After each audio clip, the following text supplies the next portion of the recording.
درود و سلام خدمت شما عزیزان. با یک ویدیو آموزشی دیگه در خدمت شما هستم. امیدوارم که حالتون خوب باشه و بتونیم در این ویدیو که به نظرم یکی از مهمترین ویدیوهایی هست که ضبط کردم با هم بررسی کنیم که به جز ترید چه راه‌های دیگه‌ای هم برای درآمدزایی از بازار ارزهای دیجیتال هست. و خب بعضی از این موارد هم شامل بازار کریپتو هم میشه که شامل بازار فارکس هم میشه که خب میتونیم بستش بدیم به این بازار و خب درآمدهای جانبی به جز ترید هم داشته باشیم. خب امیدوارم که ویدیوهای قبلی رو مشاهده کرده باشید، چون در ویدیو قبلی کامل آموزش دادیم که کریپتو چی هست و خب ویدیوهای قبل تر که بررسی شت کوین بود که خب ببینیم این شت کوین کلاهبرداری هست یا خیر.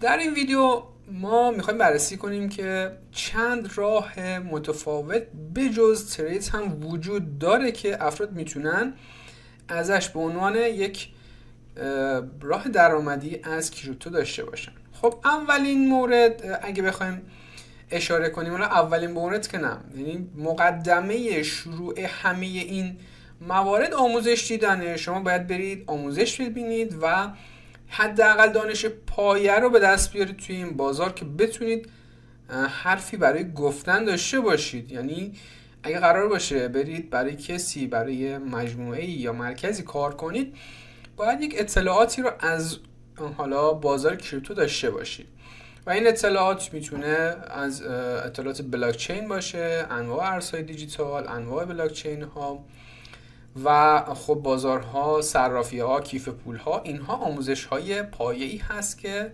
میتونید یاد بگیرید و ازش کسب درآمد کنید. اولین راه رو من گذاشتم تولید محتوا در بازار کریپتو، مثل کاری که الان من دارم انجام میدم. حداقل این یکی از راحت ترین راه ها هست که شما نیاز دارید به یک گوشی، نهایتش یک کمترین چیز یک گوشی باشه، میتونید با اسکرین رکوردر گوشی یا اصلا فیلم برداری از چیزایی که حالا دارید، مثل چی توضیح بدیم، مثل ولت های سخت افزاری یا هر چیزی که بتونید ازش فیلم برداری بکنید. این یکم کلیشه‌ای شد، این رو فاکتور بگیرید. تولید محتوا توی بازار کریپتو، میتونید شما تحلیل رو یاد بگیرید، از صفحه مانیتورتون یه اسکرین رکوردر بگیرید و اون ارز یا توکن رو تحلیل کنید، یا اصلا توی فارکس معاملات فارکس روی جفت ارزها یا شاخصها و سهام رو تحلیل کنید. همینطور توی بورس و این رو میتونید توی شبکه اجتماعی به اشتراک بذارید، جذب فالوور داشته باشید، از اون جذب فالوور درآمد کسب کنید، یا توی یوتیوب بازدید بگیرید و با اون میزانی که حالا مد نظر یوتیوب هست، مثل 4000 ساعت واچ تایم و 1000 تا سابسکرایب، میتونید از اون راه هم درآمد داشته باشید. و این جذب فالوور میتونه کلی مزایا داشته باشه در ادامه راهی که دارید. خب میریم سراغ مورد بعدی، افیلیت مارکتینگ، یا بهتر بگم رفرال مارکتینگ، یعنی با دعوت کردن از افراد به حالا پروژه های کریپتویی، صرافی ها، اون کمیسیونی که بابت اون حالا فعالیتی که در اون مجموعه افراد دارن به اون مجموعه میدن، شما هم شریک هستید. مثال بزنم، توی صرافی ها اگه مثلا یک کد دعوت 20% 30% شما به افراد بدید، در اون میزان کمیسیون یا تراکنش که داره انجام میده در صرافی و فی که داره میده، کارمزدی که داره میده، شما 20% از اون کارمزد رو شامل میشید. به فرض مثال یه فرد داره $100 جابجا میکنه یا $100 ترید میکنه توی یک صرافی. اگه از این $100 $1 بخواد کارمزد بده، از اون $1 30%ش، به فرض مثال دارم میگم 30%، حالا بستگی به اون صرافی داره، 30%ش میشه 30 سنت. این 30 سنت رو صرافی به حساب شما واریز میکنه. یا مثلا توی پروژه کریپتویی مثل ایردراپ ها که جلوتر میرسیم کاملتر توضیح میدم که حالا میتونید از اون تعداد توکنی که افراد به دست میارن توی پروژه کریپتویی مقداریش به شما برسه. و همینطور توی صرافی ها، اون آی بی که ظاهرا بهش میگن، میتونید توی اون آی بی ها حالا شرکت کنید و کد رفرال خودتون رو بدید. البته که باید قبلش یک کامیونیتی یا فالوورهایی داشته باشید که این کدها یا این کدهای رفرال یا لینک های رفرال رو بتونید بهشون بدین و ثبت نام کنن. میریم سراغ مورد بعدی و مورد سوم، مدیریت شبکه‌های اجتماعی کریپتو. ببینید هر پروژه ارز دیجیتالی نیاز به شبکه اجتماعی داره.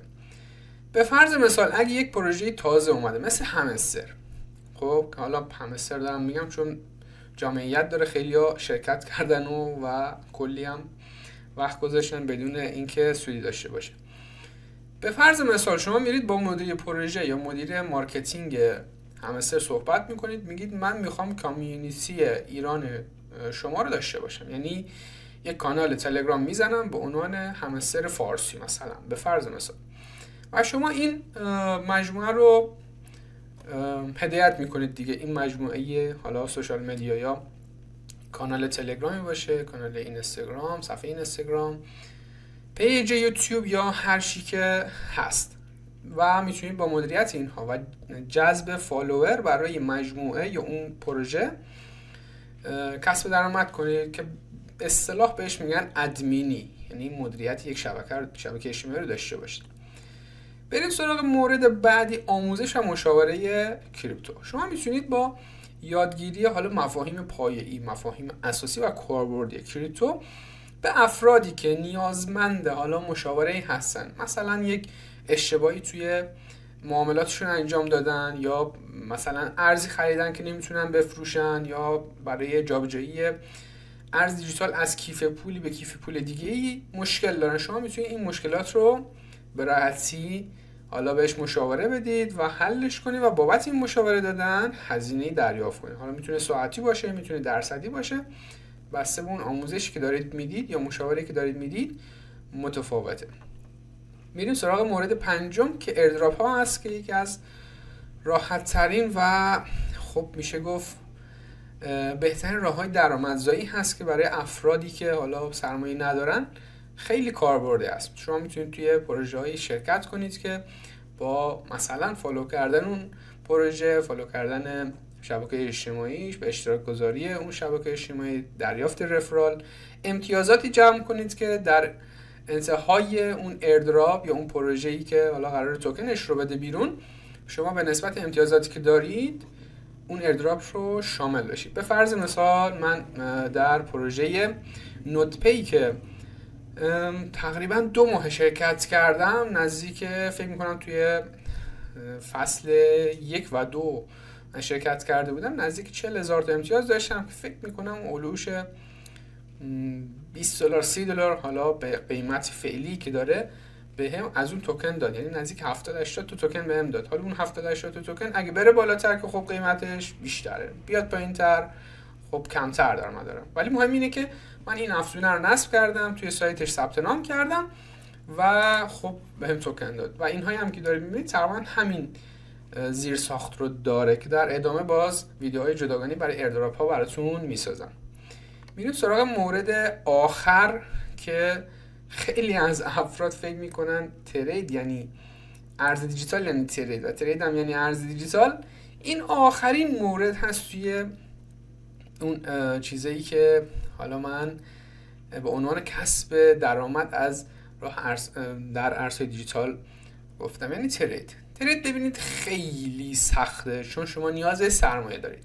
شما هر کاری که بخواید استارت بزنید نیاز به یک سرمایه اولیه دارید. خب حالا اون سرمایه اولیه میتونه تخصص شما باشه و یا میتونه ابزاری باشه. توی ترید تمام ابزار شما و اون کاری که باید انجام بدید روی پول شما هست و شما باید یک پولی بیارید وسط، بذارید، معامله رو باز کنید که اون معامله به سود بره و شما بتونید اون سود رو برداشت بزنید. و این خیلی مهمه که شما باید سرمایه اولیه داشته باشید. حالا بماند زمانی که سرمایه اولیه دارید باید بتونید که اون معامله رو مدیریت کنید با آموزش هایی که از قبل دیدید. حالا آموزش تحلیل تکنیکال هست، فاندامنتال هست، ولی در ادامه همه اینا رو هم بلد باشید، اون ذهن شما هست که توی معاملات درگیره، چون شما تمام این فرآیند معاملاتی که انجام میدید رو ذهنتون با اون بالا و پایین رفتن میزان سرمایه شما داره نوسان ایجاد میکنه و مشکلات روانی احتمالا براتون ایجاد کنه که حالا معامله رو در سود یا ضرر ببندید. اگه در سود ببندید که خب هیچی، شاید یه حس خوبی داشته باشید، ولی اگه در ضرر ببندید احتمال داره که مثلا مجدد معامله ببندید و بخواید انتقام بگیرید و کلی موضوعات روانشناسی که توی ترید دخیل هست و باید افراد بدونن. خب این 6 تا مورد بود و یکی از مواردی که حالا جا انداختم توی اولین مورد، یعنی تولید محتوای کریپتو، نویسندگی هم میتونیم دخیل کنیم. ببینید نویسندگی که مثلا الان من دارم انجام میدم برای 2-3 تا مجموعه که خب توی حالا تلگرام میذارم مقالاتشو معمولا و توی لینکدین هم میذارم. من مثلا مقاله می‌نویسم برای یه سایت حالا فارکسی هست و بخش کریپتوشو من تو دست دارم، مثل سایت یوتو فارکس که دارم انجام میدم. خب توی سایت‌های دیگه هم هست، مثلا یه صرافی هست براش دارم تحلیل میذارم، یه سایت دیگه هست که خب مثل سایت احمد ارز که دارم براش تولید محتوای متنی انجام میدم، توی تریدینگ ویوش دارم کار میکنم. اینها همه میتونه درآمد داشته باشه برای شما و خب نویسندگی هم به این مشاغل اضافه میکنه. تمام این فرصت‌های شغلی که بهتون گفتم تمامش من انجام دادم و از تمامش درآمد داشتم. این مدلی نیست که حالا من بیام و سرچی بزنم و در مورد اینها بهتون توضیح بدم، یعنی راههایی که به خودم درآمد رسونده رو به شما هم پیشنهاد میدم. خب برای جمع‌بندی ما گفتیم اول باید یه آموزشی دیده باشید، حتما آموزش رو ببینید و یک تخصص خیلی خوب به دست بیارید توی این بازار که بتونید حرفی برای گفتن داشته باشید. یعنی اگه کسی به مشکل خورد شما با سرچ کردن فقط نرید حالا مشکل رو حل کنید، چون همون سرچ کردن هم نیاز به تخصص داره دیگه. یعنی حالا یک کلمه اونجا مثلا براتون میاره گوگل که شما نمیتونید اصلا خود اون کلمه رو حتی حذف کنید، چه برسه که بخواید مشاوره بدید در مورد اون مورد به کسی. پس اول از همه یه تخصص به دست بیارید توی بازار ارزهای دیجیتال، حداقل مفاهیم پایه رو یاد بگیرید، مثل بلاک چین، کیف پول‌ها، صرافی‌ها، خود ارز دیجیتال چیه، توکن ها، کوین ها و سایر چیزهایی که نیازه توی این بازار بدونید و بعد برید سراغ اون مواردی که استعداد دارید، علاقه دارید یا اصلا پایه‌شو از قبل چیدید، مثل حالا یک صفحه اجتماعی خوبی دارید که مثلا چند هزار دنبال کننده داره، میتونید کم کم استارت بزنید و اونجا تولید محتوای ارز دیجیتال داشته باشید. و این هم کل ماجرای کسب درآمد از بازار کریپتو. تمام اینها هم میتونه برای بازار فارکس و بورس هم صدق بکنه، به جز حالا بعضی از مواردش مثل حالا ایردراپ ها بیشتر توی فعلا کریپتو هست و توی فارکس که نداریم، توی بورس هم ارز اولیه ها هست و سایر موارد هم میتونید به بازار فارکس هم ربطش بدید. خب ممنون که تا آخر ویدیو همراه من بودی و این ارزش رو برای خود قائل شدی که اصولی یاد بگیری که توی بازار کار کنی و صرفاً ارز دیجیتال رو ترید ندونی و ترید رو کلاً یک بت ازش نسازی که فقط ترید میتونه شما رو به درآمد برسونه. چه بسا که راه‌های خیلی آسان‌تر، بی دغدغه‌تر از ترید هم وجود داره که شما رو میتونه به درآمد حداقلی برسونه و زمانی که از ترید از این موضوعات درآمد داشتید میتونید برید روی ترید هم کار کنید و حتی سرمایه گذاری داشته باشید برای حالا چه پراپ باشه، پراپ توی فارکس و چه توی صرافی بتونید ترید خودتون رو انجام بدید. خب برای اطلاعات بیشتر از بازار ارزهای دیجیتال، همینطور بازار فارکس، کلا اخبار، حالا چه آموزشی باشه، هر چیزی باشه که توی این بازار ببینم به درتون میخوره، من توی کانال تلگرامم منتشر میکنم و حتما کانال من رو دنبال کنید. ممنون که تا آخر ویدیو اومدی و همراه من بودی. تا ویدیو آموزشی بعدی، خدا نگهدار.